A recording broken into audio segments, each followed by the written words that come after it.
Halo sedulur kabeh, piye kabare? Moga sehat terus yo. Kali ini aku akan menceritakan sebuah film yang berjudul Cat. Skuilah, langsung aja kita masuk ke dalam filmnya.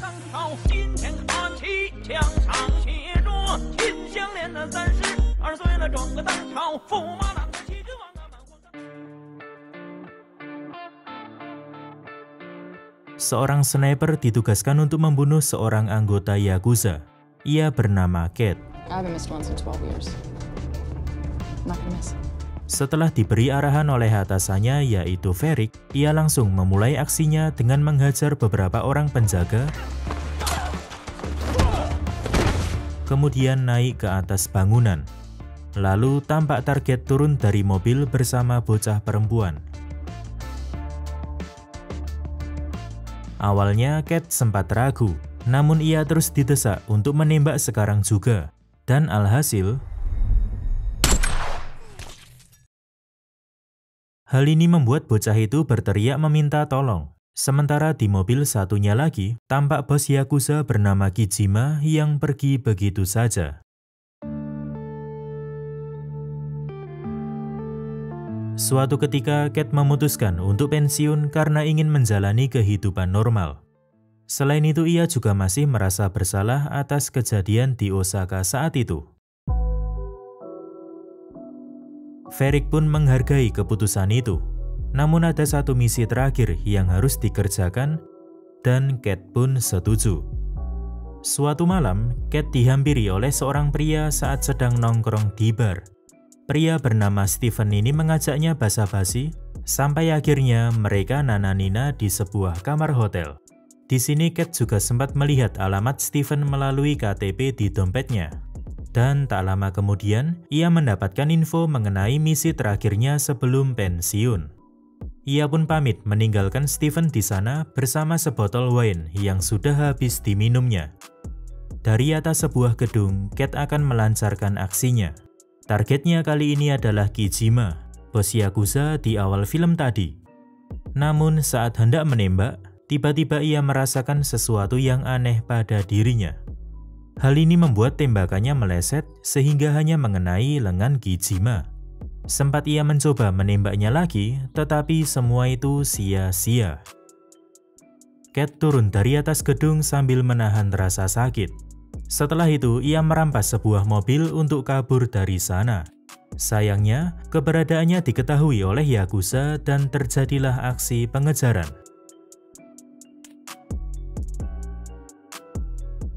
Walaupun skill mengemudinya di atas rata-rata, namun rasa sakit itu kembali muncul hingga membuatnya kecelakaan. Di sini Cat bermimpi soal masa kecilnya, di mana Ferik mengangkatnya menjadi asasin, lalu menjalani latihan bertahun-tahun, sampai menjadi seperti sekarang. Saat membuka mata, ia sudah berada di rumah sakit. Dokter pun mengatakan,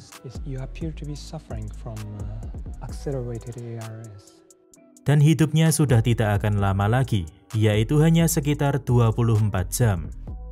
Mendengar hal itu membuat Cat sangat yakin kalau ia sudah diracuni oleh Steven melalui wine yang ia minum.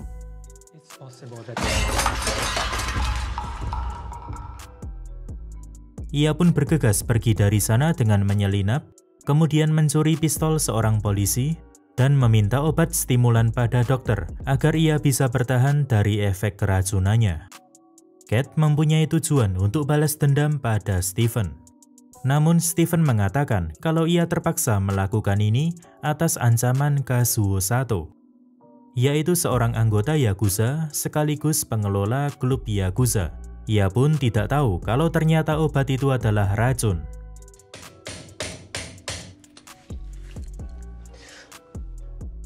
Alhasil, Cat tidak jadi membunuhnya karena menurutnya Steven hanyalah alat bagi para Yakuza. Setelah itu, ia langsung menemui Ferik untuk menginfokan apa yang terjadi padanya. Ia pun juga mendapatkan informasi kalau Kijima adalah kakak dari Kentaro, si anggota Yakuza yang dibunuh di awal film tadi.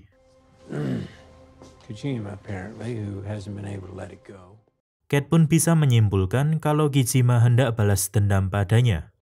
yaitu dengan membunuhnya menggunakan racun melalui anak buahnya termasuk Sato.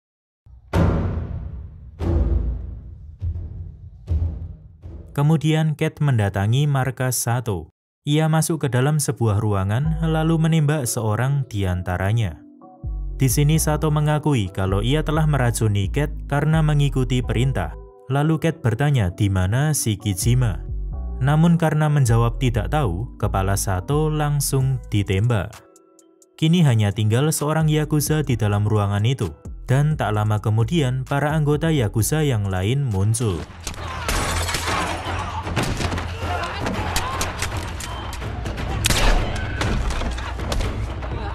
Cat membunuh dengan sangat sadis. Sempat rambutnya dijambak oleh seorang Yakuza, namun ia dengan sigap langsung menebas tangannya.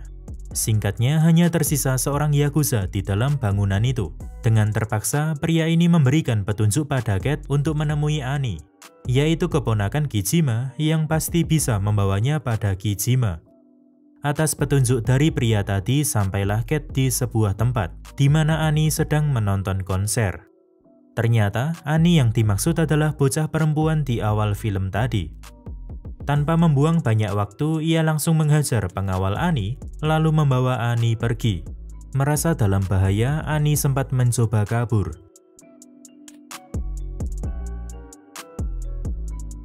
Tetapi ia tetap tertangkap lagi. Ani pun diminta untuk menelpon Kijima. Kijima, call him. I can't. I don't have his number. Alhasil ia hanya bisa menelpon penasihat pribadi Kijima yang bernama Renji. Di sini Cat merebut ponselnya lalu menyuruh Renji datang bersama Kijima apabila ingin Ani selamat. Sementara itu di tempat lain, Renji mengutus anak buahnya yang bernama Shinso untuk menangani kasus ini. Kemudian Cat membeli perban serta peralatan lain untuk menangani lukanya. Selain banyak darah, tubuhnya juga mulai memerah akibat racun tadi. Sebelum menemui Yakuza, Cat mengikat Ani di dalam toilet supaya tidak kabur. Ia juga sempat membeli sate ayam untuk mengisi tenaganya. Hingga tibalah Shinso dan anak buahnya di tempat itu. Cat pun bertanya di mana Kijima, dan Shinso menjawab, "Let me see the child first." Pertemuan ini pun berujung aksi baku tembak.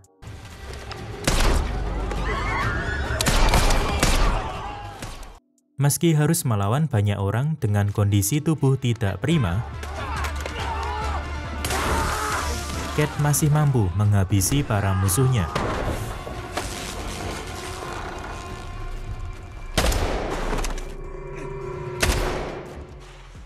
Sementara itu Ani berhasil meloloskan diri dan bertemu dengan Shinso.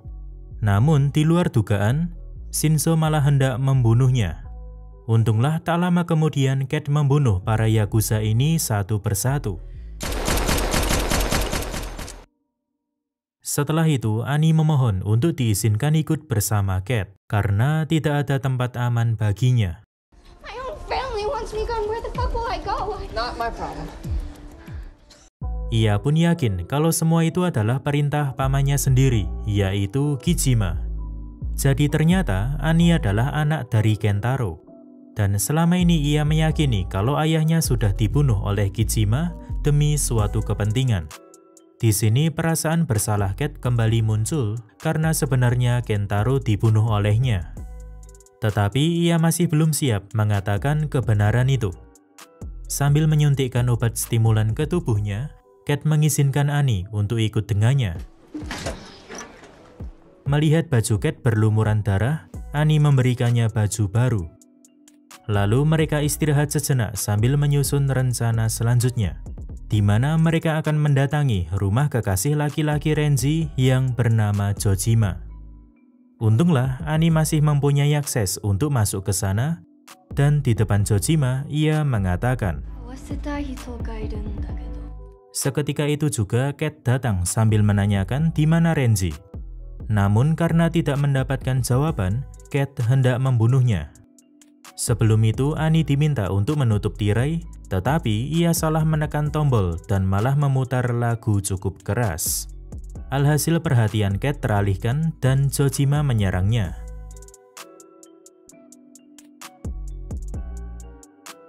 Kali ini ia semakin kewalahan karena racun di tubuhnya semakin menyebar. Sempat Annie hendak menolong dengan menembak Chojima, tetapi tembakannya malah mengenai Cat. Kemudian saat Chojima hendak menembak Cat, tiba-tiba Annie memukul kepalanya sampai tumbang. Di sini tanpa sengaja Cat menemukan banyak senjata di balik pintu kulkas. Sementara itu Annie mendapati ponsel Chojima yang terhubung dengan lokasi Renji sehingga mereka bisa melacak keberadaannya. Berpindah ke sebuah jalanan sempit di mana mobil Renji dihadang oleh Annie. Dan inilah yang terjadi. Anak buah Renji dibantai habis oleh Cat. Setelah itu, diajukanlah pertanyaan yang sampai saat ini masih belum terjawab, yaitu di mana Kijima.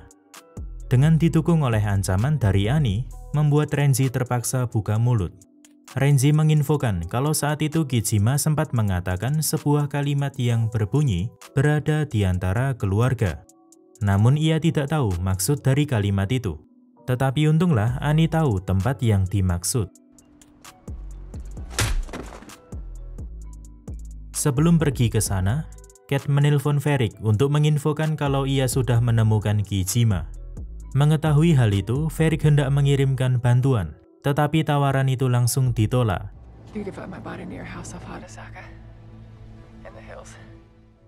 Mereka pun menuju tempat yang dimaksud menggunakan taksi.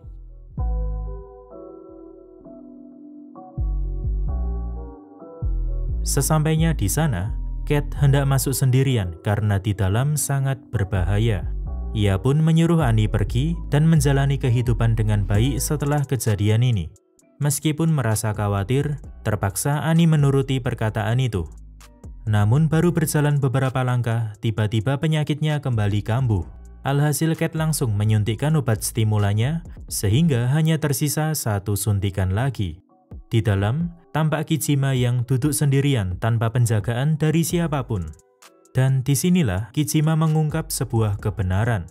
Ternyata selama ini ia bukanlah bersembunyi dari Cat, melainkan dari keluarga Yakuzanya yang sedang kacau. Masalah itu terletak pada Renji yang haus kekuasaan. Dahulu Renji tidak mempunyai posisi apapun, sampai suatu saat Kentaro meninggal sehingga ia menggantikan posisinya. Dan ternyata Renji melakukan itu semua dengan bantuan pihak luar. Siapakah itu? Tidak lain adalah Varric. Itulah alasan mengapa Cat diminta untuk membunuh Kentaro, yaitu supaya Renji bisa mengambil alih posisi Kentaro sebagai penasihat pribadi Kijima.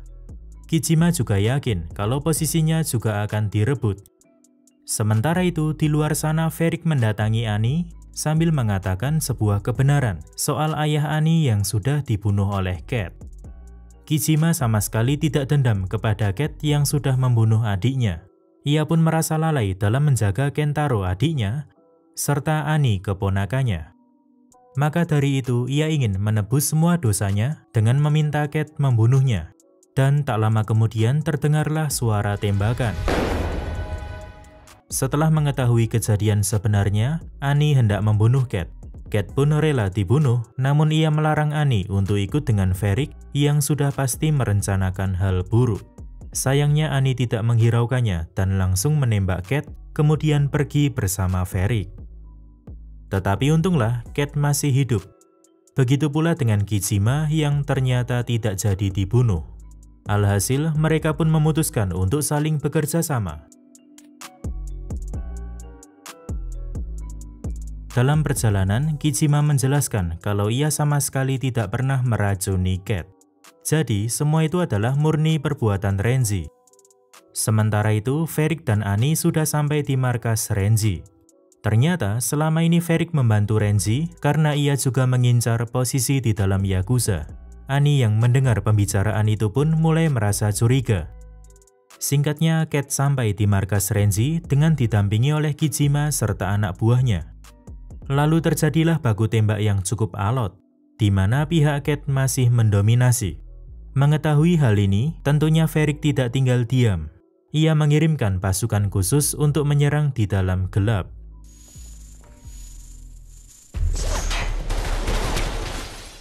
Serangan itu pun menewaskan banyak anak buah Kijima. Namun Cat terus melawan. Hingga pada akhirnya ia tersudut. Kemudian tiba-tiba Kijima datang menyelamatkannya. Kemudian mereka kembali berpencar. Di satu sisi Kijima menemukan Renji, sementara di sisi lain Cat masih harus berhadapan dengan para pasukan khusus. Kijima menantangnya untuk duel katana 1 lawan 1 apabila ingin merebut posisinya. Dengan segala kesombongannya, Renji menerima tawaran itu sambil merendahkan Kijima.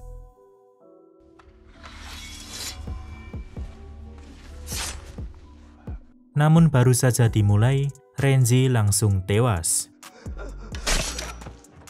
Di sisa hidupnya yang sudah tidak lama lagi, tujuan Cat hanyalah satu, yaitu membunuh Varric.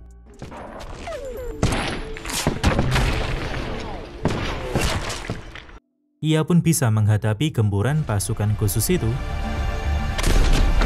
lalu menemui Varric di sebuah ruangan. Di sini mereka berdua saling adu argumen, sementara Annie yang disandra hanya diam menyimak sambil memahami kondisi sebenarnya. Ia pun mulai menyadari kalau Varric adalah dalang utama di balik kematian ayahnya. Singkatnya, Cat dan Varric saling menembak, sehingga Annie bisa selamat, sementara Varric langsung sekarat. Dan sebelum meninggal, Varric sempat mengatakan, Great shot. Kemudian disusul oleh Cat yang meninggal di pelukan Annie.